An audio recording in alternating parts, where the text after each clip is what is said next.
गाड़ी में मन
मैं अयोध्या नगरी सूर्यकुंड प्रांगण में आपका स्वागत करती हूँ।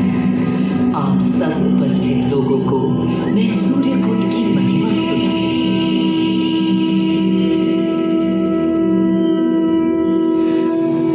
भारत की मिट्टी अनेकों दिव्य आत्माओं की जन्मस्थली है, पर आज मैं आपको कथा सुनाऊंगी भगवान विष्णु के उस अवतार की जिनके अवतार से मैं पावन हो गई सदा सदा के लिए।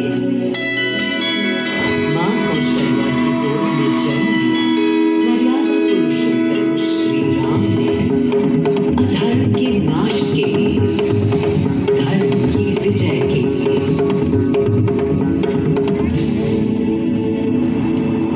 किंतु उन्हें अयोध्या त्याग 14 वर्ष के वनवास पर जाना पड़ा।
राम की इस दुविधा का आभास होने लगा था। देखा क्या? तुमने देखा क्या? कितने सकुचाई से श्री रघुवीर थे। पद की प्रसन्नता या दर्प निरप होने का ललक या उमंग कोई कुछ भी तो दिखी नहीं। मुकुट सामने रख कितने अधीर थे। वे तो थे अधीर नहीं, हाँ थोड़े गंभीर थे। सौम्य मुखमंडल पर निर्बलों की पीड़ा थी। दीनहीन असहाय वंचितों का दर्द था। उनके लिए मुकुट अथवा राज सिंहासन वैभव का लोग नहीं। अब कैसे सुखी दिखे जब तक सुखी सारे लोग नहीं। तब दिशा निर्देशन के लिए श्री राम ने स्वयं सूर्यदेव का स्मरण किया। श्री राम सूर्यदेव का आह्वान करने लगे। क्लांत मन से उन्होंने अपने भावों को याद किया। मन असमंजस में था। कर्तव्य की सही दिशा उन्हें सूझ नहीं रही। क्या उचित है प्रजा के लिए, उनके लिए, वंश के लिए, धर्म के लिए, शांति के लिए, इसी परामर्श के लिए अंतर्मुख से सूर्यदेव को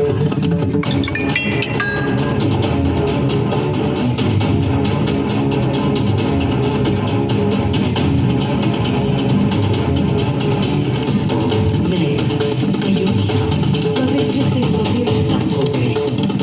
आज स्वयं श्री राम यहाँ पर हैं। मर्यादा पुरुषोत्तम आवाहन कर रहे हैं।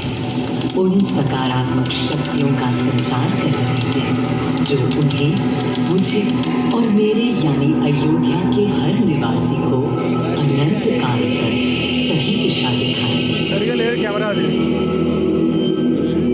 संभव है स्वयं सूर्यदेव सशरीर पधारे अयोध्या की धरा पर।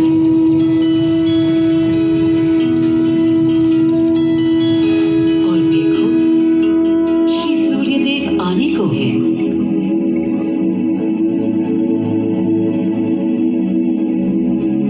उनकी पहली किरण के स्पर्श से कलियां एक एक कर खिलने लगी। जीवन की कांति हर ओर धीरे धीरे फैलने लगी।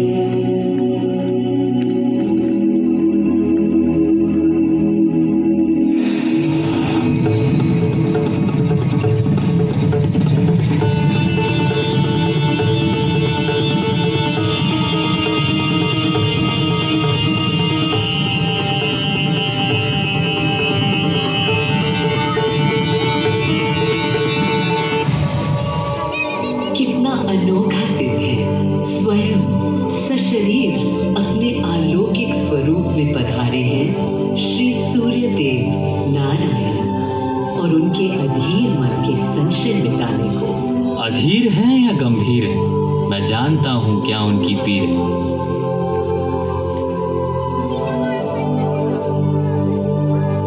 माँ कौशल्या को प्रणाम। कहाँ है राम?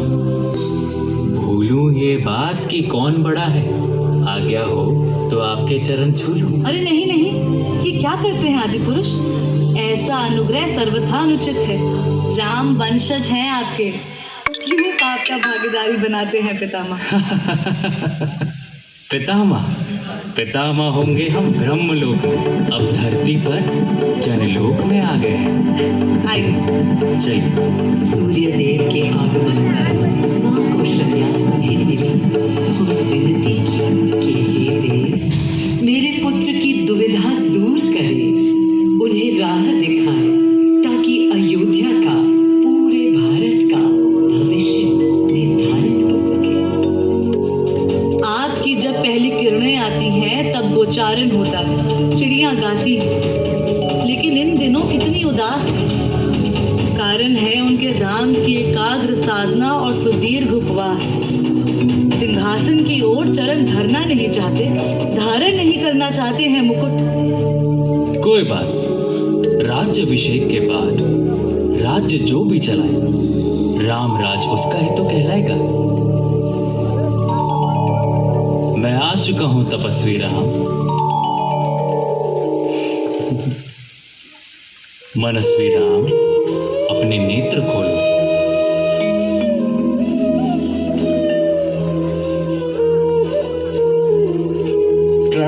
पितामह, प्रणाम। प्रणाम मेरे राम, प्रणाम। पितामह, राम राज्य क्या है? राम स्वयं पूछ रहे हैं कि राम राज्य क्या है। पुनर्ता नया प्रश्न है। अभी तो आप कह रहे थे जो भी मैं चलाएगा। कह रहा था कि राम होंगे। आदिदेव, कुछ अनुमान तो मुझे हैं, लेकिन अब आप बताइए क्या विधान है।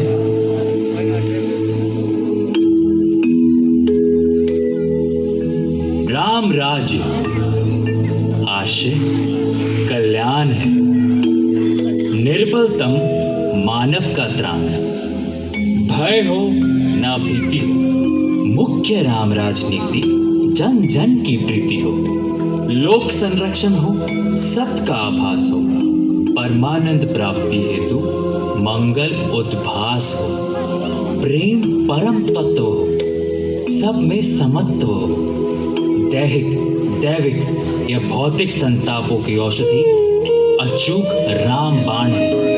राम राज्य आशय कल्याण है, निर्बलतम मानव का त्राण है, प्रमोदित अपंतव हो, आस्था का घनत्व हो, वैभव विशाल, मेघ करे वर्षा और सदा ही सुकाल,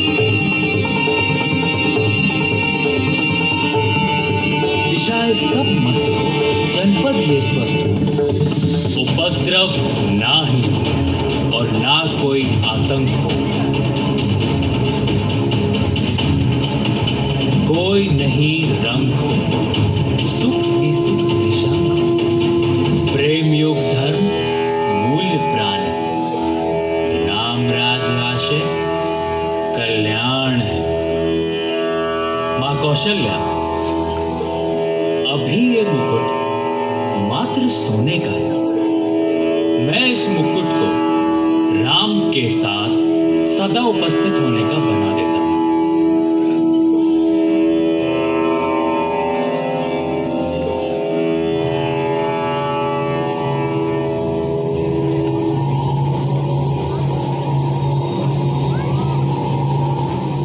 स्वयं सूर्यदेव ने मेरी यानी अयोध्या की धरती पर श्री राम को राम राज्य का वर्णन सुनाया, उसका आधार रखा और उनके मुकुट को अपनी रश्मियों से आशीर्वाद दिया।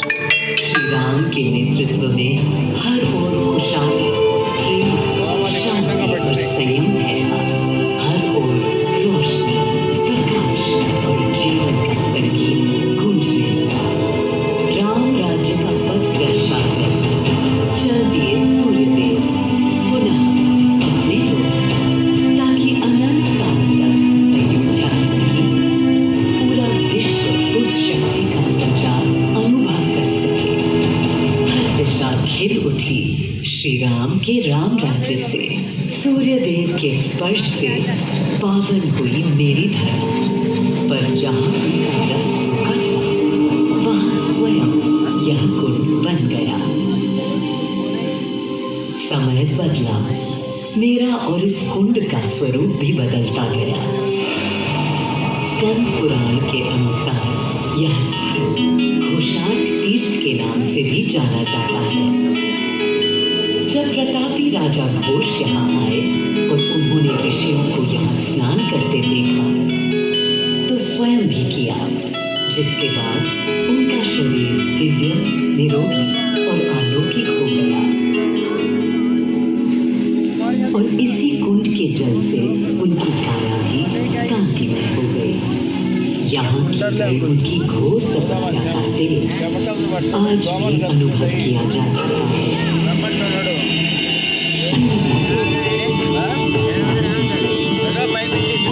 अनेकों सदियों के बाद राजा दर्शन से यहाँ आए। यही तपस्या करने के बाद उन्होंने यहाँ सूर्य मंदिर, कुंड और चारों ओर घाट का निर्माण कराया, जिससे यहाँ की प्रजा भी इस अलौकिक कुंड का लाभ उठा सके। सूर्यदेव के महात्म्य से मैं अयोध्या और तेजमय हो गई, और इसका प्रमाण इस सूर्य कुंड और समीप स्थित गरिमा में सूर्य मंदिर से स्थापित हो जाता है। उदाहरण के लिए